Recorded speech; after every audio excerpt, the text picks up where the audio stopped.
बारे में थोड़ा सा और हम जानेंगे। क्या चीज? जैसे कि पहला पॉइंट है आ नंबर इज इर्रेशनल। एक नंबर इर्रेशनल होगा if it has a non terminating non repeating, जो कि ना ही रिपीट हो रहा है ना ही कट रहा है। डेसिमल रिप्रेजेंटेशन वो हमारा क्या होगा?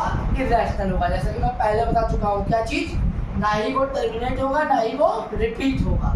ठीक है, एग्जाम्पल की बात करें तो अगर हम बात करें 3.142857 ना ही ये कट रहा है ना ही ये रिपीट हो रहा है, तो ये हमारा क्या होगा? इर्रेशनल होगा। ठीक है, पहला पॉइंट समझ में आ गया।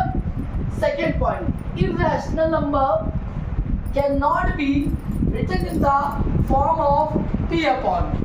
ये तो पता ही है कि जिसे हम पी अपॉन क्यू के फॉर्म में नहीं लिख सकते। और पी और क्यू क्या होता है बेटा? पी और क्यू हमारा इंटीजर होता है। क्या होता है?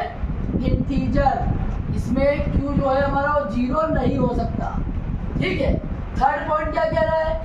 If m is a positive integer. ये थोड़ा ध्यान से समझना है point. If m is a positive integer, कह रहा है एम एक पॉजिटिव इंटीजर है। एम एक पॉजिटिव इंटीजर है। इंटीजर क्या होता है? मैंने बताया था तीन होते हैं इंटीजर, एक नेगेटिव, एक जीरो, एक पॉजिटिव। तो पॉजिटिव इंटीजर बोल रहा है कि एम क्या है? हमारा पॉजिटिव इंटीजर है, मतलब 1 है, 2 है, 3 है और भी ऐसे। तो वो हमारा जो पॉजिटिव इंटीजर होंगे, है ना, और परफेक्ट स्क्वायर नहीं होगा।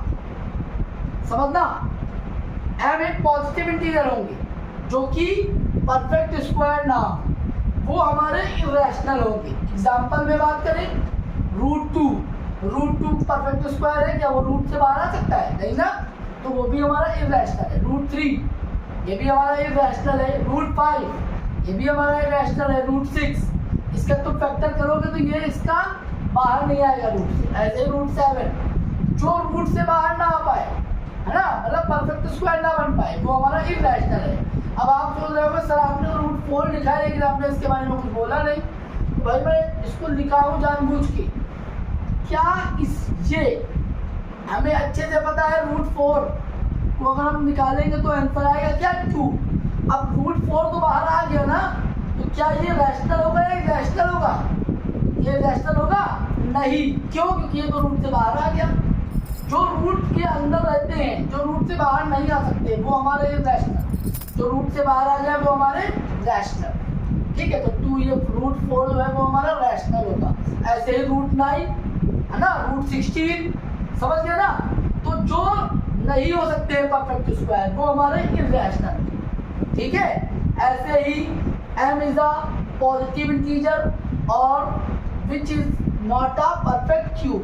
पहले हमने बात की परफेक्ट स्क्वायर की कि नहीं होना चाहिए, क्यूब में भी यही है कि वो परफेक्ट क्यूब नहीं होना चाहिए। जैसे हमें अच्छा एक बात पता है ना कि क्यूब और स्क्वायर में क्या डिफरेंस है। ये स्क्वायर रूट है और ये हमारा क्या है बेटा? Cube root.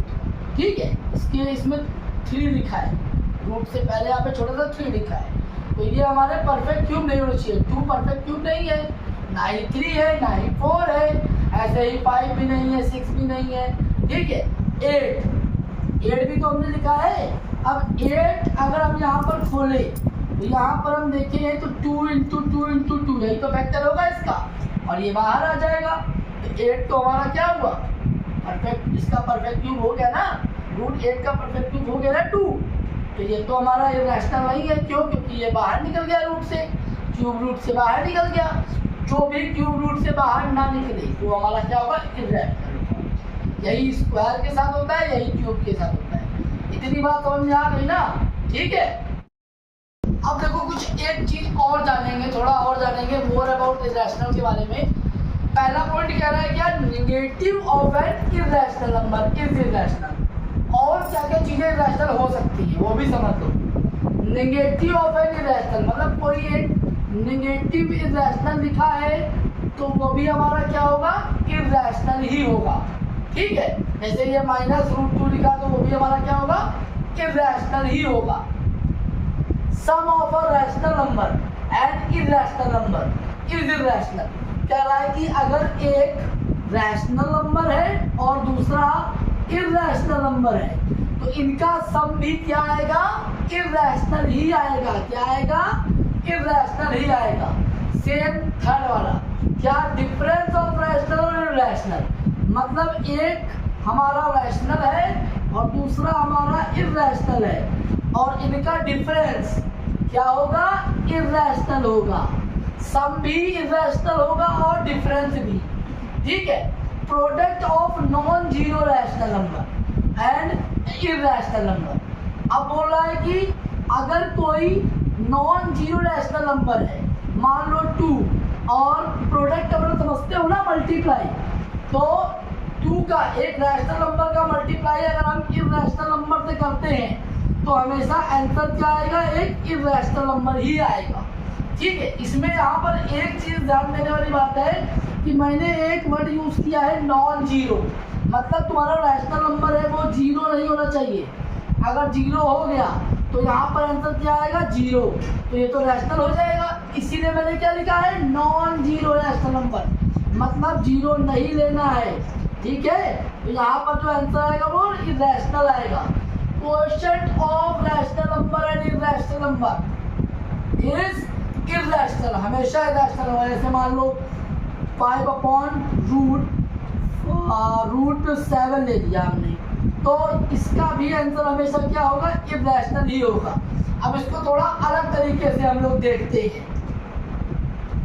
इसमें देखो, इसमें वही चीज मैंने बताई जो पीछे बताई थी, अभी वही चीज मैं फिर से बता रहा हूँ, बस इसको इसमें में लिखा है मैंने, क्या, रैशनल और रैशनल का सम रैशनल नंबर आएगा, रैशनल और रैशनल का डिफरेंस रैशनल नंबर आएगा, रैशनल और रैशनल का प्रोडक्ट हमेशा रैशनल नंबर आएगा, और रैशनल और रैशनल का डिवाइड हमेशा एक रैशनल नंबर आएगा। इरैशनल और इरैशनल, अगर दो नंबर दोनों इरैशनल हैं तो उनका सम हम कुछ नहीं कह सकते, रैशनल भी आ सकता है और इरैशनल भी आ सकता है। इन दोनों का डिफरेंस, दोनों अगर इरैशनल है इसमें भी हम कुछ नहीं कह सकते, रैशनल भी आ सकता है और इरैशनल भी आ सकता है। ऐसे ही इसमें भी इरैशनल और इरैशनल का मल्टीप्लाई हमें कुछ नहीं कह सकते, रैशनल और इरैशनल दोनों आ सकता है। डिवाइड में भी यही हाल है, अगर दो इरैशनल है तो कुछ नहीं कह सकते, रैशनल और इरैशनल दोनों आ सकता है। कहने का मतलब ये है कि अगर दो इरैशनल हैं, इनका सम, डिफरेंस, प्रोडक्ट, डिवाइड कुछ भी आ सकता है, रैशनल भी आ सकता है और इरैशनल भी आ सकता है। लेकिन अगर दो रैशनल नंबर है तो इनका सम, डिफरेंस, प्रोडक्ट, डिवाइड हमेशा रैशनल नंबर ही आएगा। अब आते हैं, अगर दो, एक इरैशनल है और एक रैशनल है तो क्या होगा, तो भी हमेशा क्या आएगा, इरैशनल। चाहे सम कर लो एक रैशनल इरैशनल का, चाहे डिफरेंस कर लो रैशनल इरैशनल का, चाहे मल्टीप्लाई कर लो रैशनल इरैशनल का, और चाहे डिवाइड कर लो, क्या आएगा, इरैशनल आएगा। मैं अपनी बात फिर से रिपीट करता हूँ, अगर दो रैशनल नंबर है तो उनका सम, डिफरेंस, प्रोडक्ट, डिवाइड क्या आएगा, रैशनल आएगा। अगर एक इरैशनल है और एक रैशनल है, इनका सम, डिफरेंस, मल्टीप्लाई और डिवाइड इरैशनल आएगा। लेकिन अगर दो इरैशनल है तो इनका सम, डिफरेंस, प्रोडक्ट और डिवाइड कुछ भी आ सकता है, हम कह नहीं सकते, कैन नॉट से, ठीक है। इतनी बात समझ में आ गई।